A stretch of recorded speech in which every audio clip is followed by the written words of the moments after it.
How do you hire international salespeople? In this video, I'm gonna go through the A to Z on how to hire someone for export. Now, the first question that I get asked all the time is, how do I actually find high quality salespeople who can grow my international sales? Well, the first answer to that is essentially everywhere. But one thing that you need to know, and that's that very good salespeople are not typically always looking on job boards. They're not gonna be on LinkedIn all the time, searching for the next job role. They're not gonna be unemployed for a long period of time. Because if you think about it, if they're a good salesperson, they're making millions of dollars every single month for the company that they work for. So it's incredibly important to understand the state of mind of a very, very good salesperson. A bad salesperson is usually someone who is unemployed for a long period of time because they probably had some opportunities and they probably messed them up. So with this in mind, you actually have to think, okay, where will a high quality salesperson is? So if you're an export company, and let's say you're an export company based in United Arab Emirates, right? And you export CNC machines as an example. The best way to actually find a lot of these high quality salespeople, the ones that are making millions of dollars for their, the companies they work for right now, is actually by just approaching the ideal person that you'd like to hire. So go to the companies that are absolutely doing the best in your space and then asking them, hey, I have a job and I'm looking for someone to join our team. We're a small or growing company. The commission that we offer is good. And depending on how good your job offer is just dependent on whether they'll actually work with you. And you probably think that this is a very manual thing, sending messages to people on LinkedIn, to people who are already employed.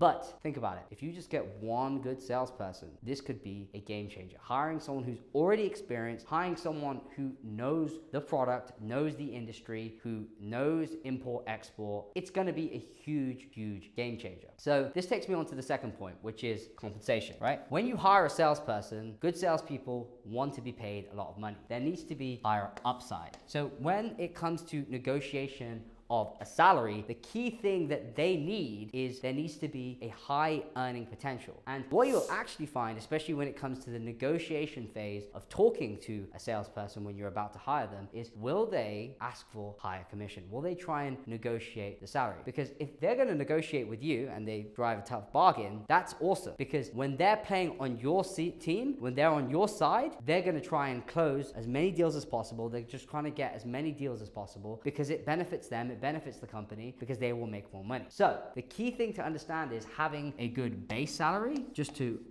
reduce their risk, because people take jobs not because they want to be a business owner. They take a job so that they can have a stable income, but there needs to still be upside. So there needs to be, a decent amount of commission coming in for each sale, whatever it is, right? Now, let's go a little bit further into the actual interviewing process, which I think a lot of people mess up, right? So the first thing that you're looking for when it comes to the interview process is these three main things. Because actually, even if you find someone who isn't that experienced, these three skills, these three traits are something I'm always looking for when I'm hiring for my team here at Vujis. The first thing that I'm looking for is coachability. The second thing that I'm looking for is work ethic. And the number three thing is, can they think on their feet? So let me just quickly explain how I actually screen for these things in a very efficient way. The first one, coachability. So when we have an interview with an applicant, the first thing that we do, just randomly in the middle of the call, I'll be like, hey, listen, I know this sounds kind of random, but I would like to do a role play. I just kind of want to see how you'd react to a situation. And what I do is I think of a situation that a lot of my salespeople encounter on a daily basis. And most salespeople encounter a couple of main scenarios. Number one would be that they get a price objection. And a price objection is essentially when a prospective customer for our company comes to us and says, your price is too high. Every company hears this all the time. You're always going to hear that your price is too high. Another one is the initial part of a sales process when a salesperson calls the customer. So how do we screen for this? Well, what I just say is, look, I want to pretend that you are a salesperson for my company, and I'm going to pretend to be a customer who's interested in buying your service. And then what I'm going to do is I'm simply just going to say, and we're going to go through a role play and pretend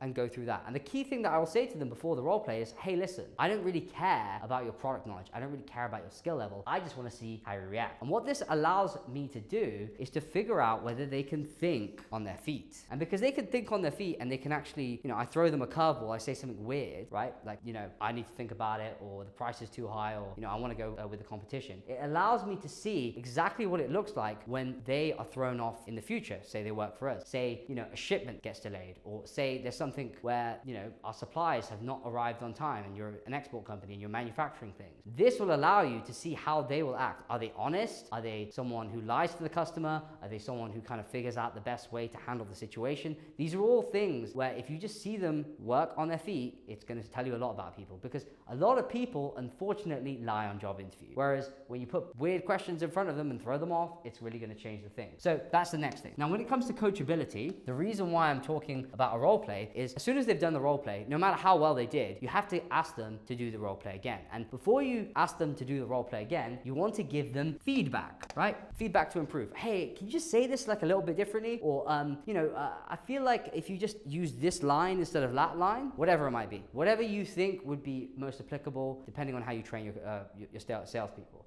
And the reason why that's important is that once you do the role play again, you'll ask them to do it again. You'll see if they actually listen to you. And if they listen to you, they're coachable. And if they can think on their feet because they handled the first scenario correctly, that's 2 out of the 3 things. The final thing is work ethic. And this takes me to the final point, work ethic. How do you actually screen for work ethic? Everybody sounds like they're a hard worker and they work really hard and all these things. But until you actually work with them one-on-one for at least 2 weeks, until you've hired someone, that's when you really see someone has work ethic. So what a lot of very large organizations do, top organizations do, is they actually say they have a role for, 1 salesperson. What they'll actually do is they'll hire 3 salespeople at once. And what they'll do is they'll put them on what we call a half calendar. So they'll give them leads, the company gives them leads, or they give them a lead list as an example, and they will give them, maybe 3 hours a day to work. And in those 3 hours a day for about a week, 2 weeks or whatever, they'll pay them their normal base rate or whatever. But what they'll also do is they will see who performs the best, who books the most meetings, who gets the most, maybe perhaps sales, who is the easiest to work with, right? These are all things that big companies do. And if you're probably wondering at this moment in time, okay, well, I don't think I have the budget to hire 3 people. You don't have to hire them on full time. You can actually just bring on 3 people and pay them for, 30% of what a month would look like. Or what you could do is you could just hire 1 person at a time and only